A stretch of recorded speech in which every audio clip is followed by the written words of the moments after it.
Satu. Assalamualaikum warahmatullahi wabarakatuh.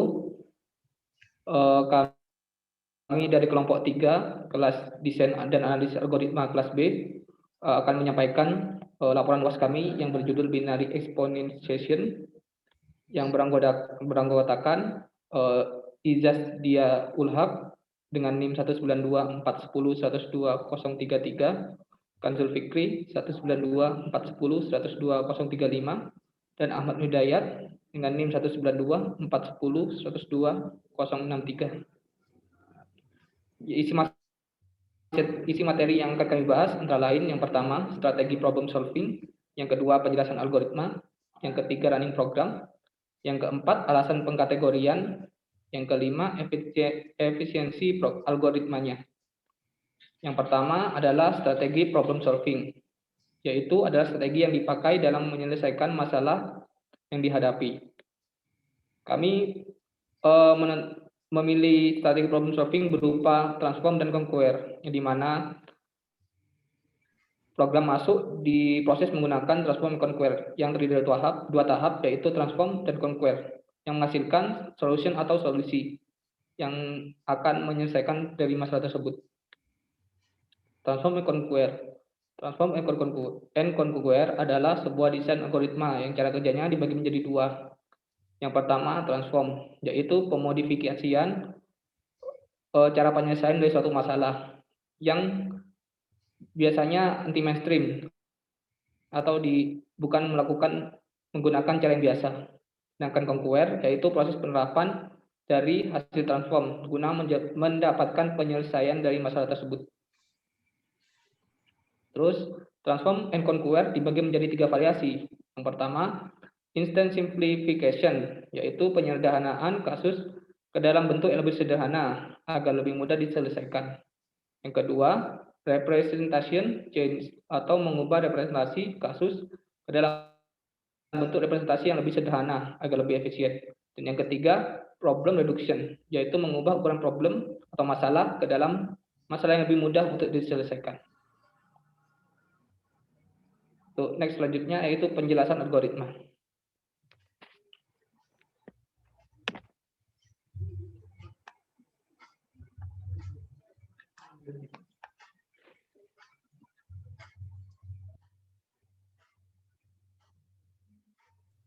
Tes suaraku masuk? Masuk. Oke. Yang kedua yaitu penjelasan algoritma. Next.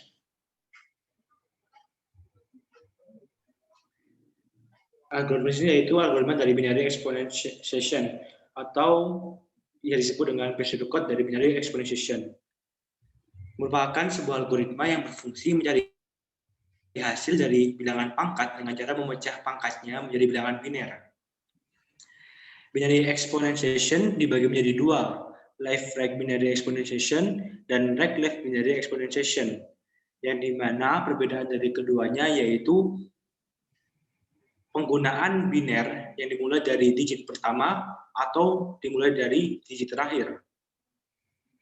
Dapat dilihat dari pseudocode yang ditampilkan pada PPT, perbedaan hanya terletak pada if untuk awalan, untuk mengecek apakah di digit terakhir terdapat nilai 1 ataupun 0. Sedangkan di algoritma left-right binary exponentiation tidak perlu dicek karena sudah dipastikan bahwa biner pertama pasti bernilai 1. Untuk perbedaan hasil seperti yang sudah dikatakan sebelumnya, bahwa dari binary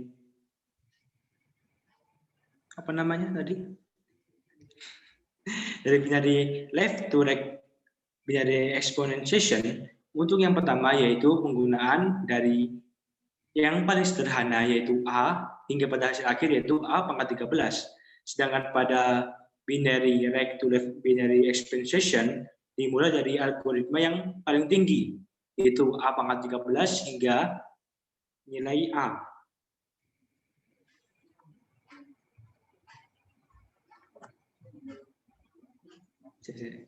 Sebenarnya beda sih. Ya Allah. Untuk perbedaan hasil dapat dilihat pada slide saat ini. Untuk left to right binary exponentiation dapat dilihat bahwa perhitungan awal yaitu A hingga A pangkat 13 dimulai dari bit pertama yaitu 1, 1, 0, 1. Untuk contoh n sama dengan 13. Dan untuk binary right to left binary exponentiation dapat dilihat bahwa untuk nilai pertama yaitu A dimulai dari digit terakhir, yaitu dimulai dari 1, 0, 1, 1, yang dimana kebalikan dari biner angka 13.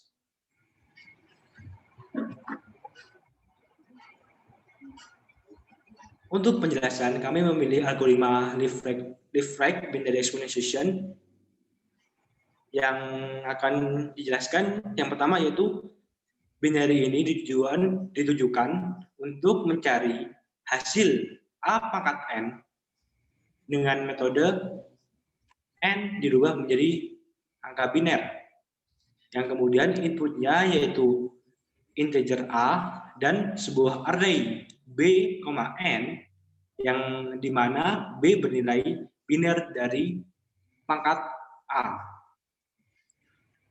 Untuk sebuah tujuan yaitu untuk mencari nilai A pangkat N. Untuk awalan persetujuan pertama yaitu produk asiman A. Jadi kita masukkan nilai A kepada variabel produk yang kemudian pada looping I sama dengan I besar yang dikurangi 1 nurun hingga 0, yang dimana I tersebut adalah jumlah dari bit biner dari nilai N. Dan dapat kita lihat bahwa pada input binary digitnya terbalik, yaitu dimulai dari BI hingga B0. Yang artinya untuk supaya dia bernilai left to right, maka biner yang didapatkan atau nilai B adalah kebalikan dari biner asli.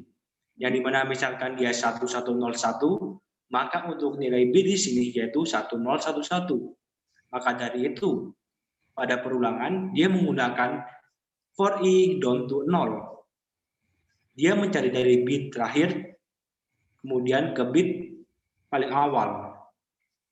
Untuk perulangan sendiri, yang pertama yaitu produk sama dengan produk kuadrat atau produk dikali produk. Dan kemudian dilanjutkan pada decision apabila nilai dari indeks B ke I sama dengan 1, maka produk sama dengan produk dikali A atau nilai awal. Dan kemudian terus looping hingga digit terakhir pada bit biner. Perlu diketahui bahwa untuk digit awal atau bisa disebutkan bahwa digit pertama dari biner tidak masuk dalam looping, sehingga digit pertama sudah dimasukkan kepada kode produk sama dengan A yang paling atas sendiri sebelum looping. Jadi untuk hasil dari looping yaitu mulai dari 1, 0, 1. Yang dimana 1 pertama yaitu A kuadrat dikali A yang menghasilkan A pangkat 3. Kemudian bit kedua pada looping yaitu 0. Yang dimana maka if tidak terjadi dan nilainya hanya A pangkat 3 yang dikuadrat sama dengan A pangkat 6. Dan untuk looping terakhir yang bernilai bit sama dengan 1, maka A pangkat 6 dikuadratkan, baru kemudian dikali A, karena masuk dalam decision if B sama dengan 1. Yang ketiga yaitu running program. Di sini kami menggunakan metode digital, menggunakan algoritma Python untuk mengecek running dari program pseudocode-nya, yang dimana produk sama dengan A kita tuliskan sebagai total sama dengan A. For I besar kurangi 1 down to 0 do digantikan dengan for I in rank dalam kurung len B, yang dimana B ini bernilai dari digit biner yang ada dikurangi 2, min 1 hingga min 1, dan perubahan nilai yaitu min 1, dia decrement. Di sini ada perbedaan, I kurangi 1 dan ln B dikurangi 2, yang dimana kita ketahui bahwa I sebenarnya bernilai ln kurangi 1, sehingga untuk mendapatkan nilai I sama dengan I kurangi 1, untuk mendapatkan nilai I dikurangi 1, maka ln B harus dikurangi 2. Kemudian produk sama dengan produk dikali produk, digantikan dengan total sama dengan total dikali total. If B, I sama dengan 1, maka sama if B dalam indeks I dicek apakah sama dengan 1, dan kemudian produk dikali A, yaitu total sama dengan total dikali A. Hingga yang terjadi yang terakhir yaitu return produk. Untuk running program, kita menggunakan algoritma Python sehingga kita memerlukan inputan. Di sini kami menggunakan inputan 3 di pangkat 13. Di sini kita bisa dilihat dari biner 1, dia mendapatkan nilai total 3, yang dimana sama dengan contoh hasil dari algoritma lift to right binary exponentiation, yang mana 1 sama dengan A, yang dimana A sama dengan 3. Untuk digit kedua, yaitu 1 juga, menghasilkan A pangkat 3, yang dimana juga sama dengan 3 pangkat 3, yaitu senilai 27. Digit ketiga yaitu 0 yang bernilai A pangkat 6. Yang mana sama dengan A yang mana sama dengan 3 pangkat 6 yaitu 729. Dan untuk bit terakhir yaitu 1 bernilai A pangkat 13 sama dengan 3 pangkat 13 yang bernilai 1.594.323.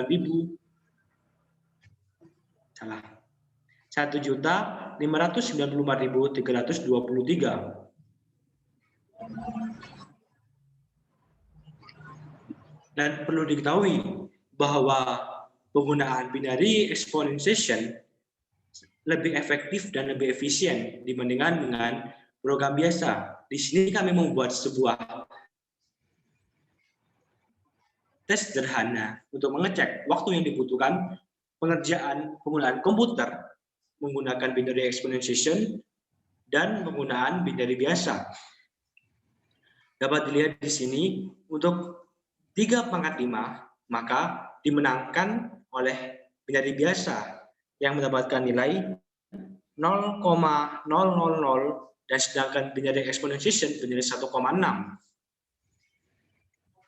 Sedangkan untuk 3 pangkat 20, binary exponentiation memerlukan waktu 1,7 milisecond. Sedangkan binary biasa, sedangkan eksponensial biasa, membutuhkan waktu sekitar 1,5 milisecond. Dan untuk 3 pangkat 100, binary exponentiation membutuhkan waktu 2,0 sekian milisecond. Sedangkan eksponen biasa memerlukan waktu 1,2. Baik. Selanjutnya ke bagian keempat, yaitu alasan pengkategorian mengapa algoritma left right binary exponentiation masuk kepada transform and conquer. Di sini pada algoritma left right binary exponentiation prosesnya itu pertama dari pangkatnya itu diubah dulu menjadi biner. Maka ini termasuk dalam proses transform, yaitu di sini pemodifikasian cara penyelesaian dalam algoritma. Ini transform digunakan untuk mengubah penyelesaiannya yang biasanya menggunakan perkalian diselesaikan dengan cara alternatif, yaitu berupa memecah dari permasalahan-permasalahan yang besar menjadi permasalahan yang kecil, yaitu dari pangkat yang hasilnya dengan angka biasa diubah menjadi angka biner. Kemudian untuk conquer sendiri yaitu untuk penyelesaian hasilnya. Next ke halaman berikutnya.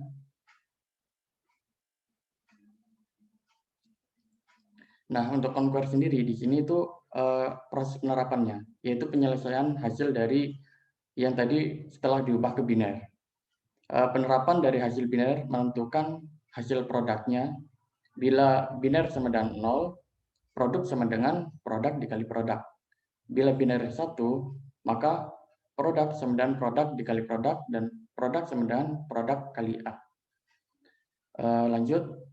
Kemudian pada bagian kelima, di sini kita akan melakukan perhitungan efisiensi algoritma. Next. Untuk langkah-langkah yang dilakukan, yaitu langkah pertama, menentukan dulu parameter yang mengindikasikan ukuran inputnya. Pada algoritma left-right binary experimentation, parameter ukuran inputnya berupa panjang elemen array, yaitu len array, atau bisa dibilang juga disebut juga dengan n. Kemudian langkah kedua yaitu kita mengidentifikasi basic operation algoritmanya. Di sini kami menentukan basic operation-nya BI sama dengan 1 yang diambil dari iterasi terdalam.